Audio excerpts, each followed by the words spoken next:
right, so here we are getting ready to prepare our cover crop seed.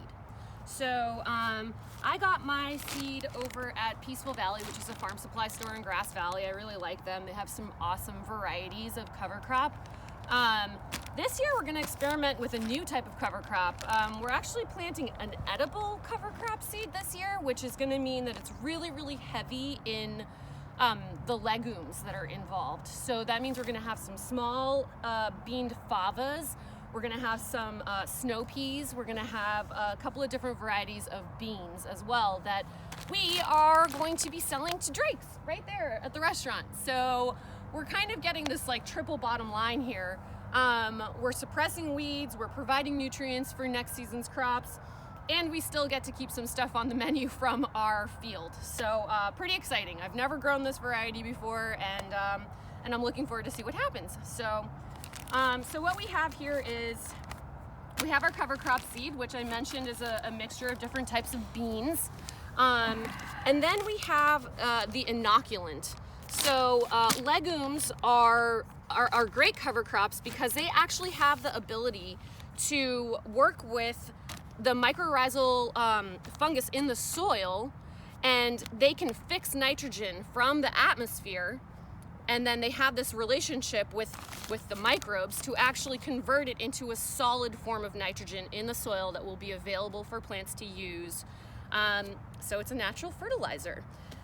So the relationship between the inoculant and the legumes is essential to maximizing the amount of nitrogen that they can draw out of the soil. So it's important to inoculate your seed. So what we're gonna do to inoculate the seed is we're gonna put all of our seed into a wheelbarrow. You could use any container.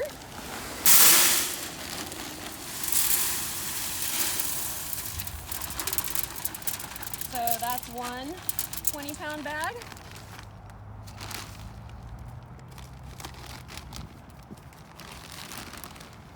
And our second bag of seed. Right here. And so we have all of our beautiful seed right here. We're going to get it a little bit wet. So we have some water. Woo! This is heavy. Okay.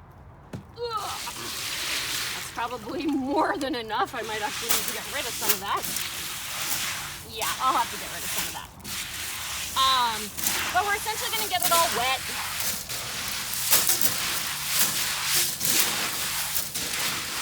This is to make sure that the inoculant actually sticks onto the seed.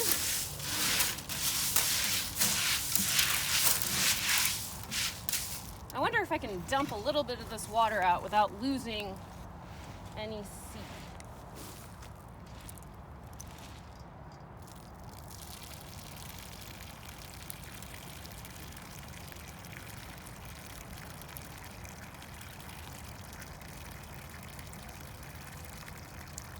Okay, and that's great. So this bag of inoculant, rhizobium. Yep, it's specifically an inoculant, a fungal spore that is meant to have a symbiotic relationship with legumes. So this is the right inoculant for this seed type. We have enough inoculant in this bag to cover 50 pounds of seed, but we only have 40 pounds, so we'll have plenty.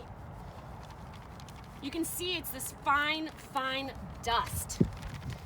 And it is a dust of fungal spores. So, at this point, we just mix it all together.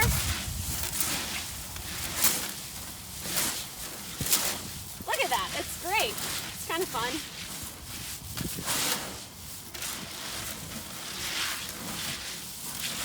You see our seeds are nice and saturated with the spores.